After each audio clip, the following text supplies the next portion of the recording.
Danny Flexen for Seconds Out here with our old friend, former World Cruiserweight Champion Johnny Nelson. Johnny, there's a big night of heavyweight action coming up on Sky, for whom you work, of course, on July the 20th.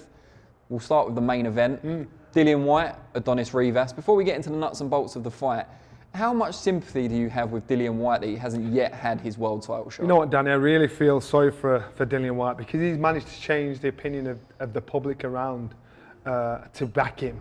And he's not changed. He's just been the same.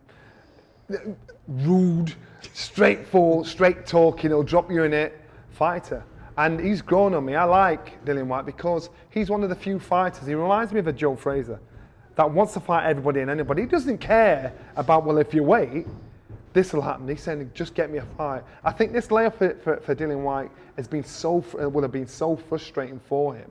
But he backs up his boast.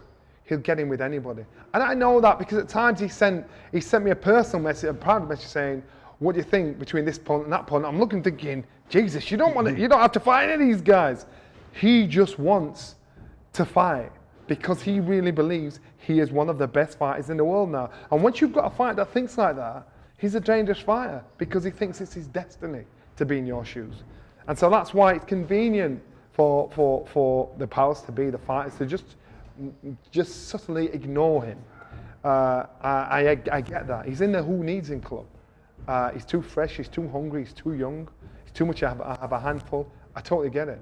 And so unfortunately, he's a victim of his own success.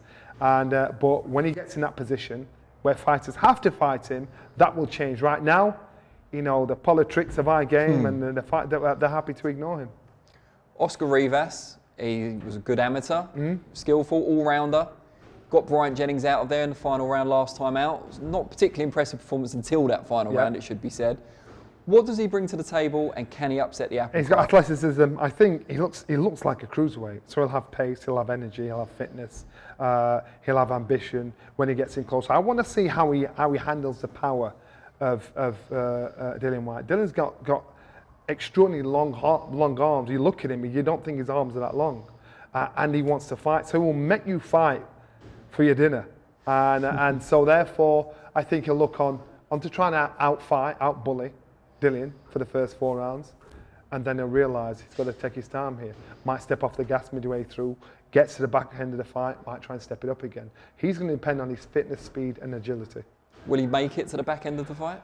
I do believe so. I think he's fit enough and agile enough to get through it, and I wouldn't be surprised if he went the distance.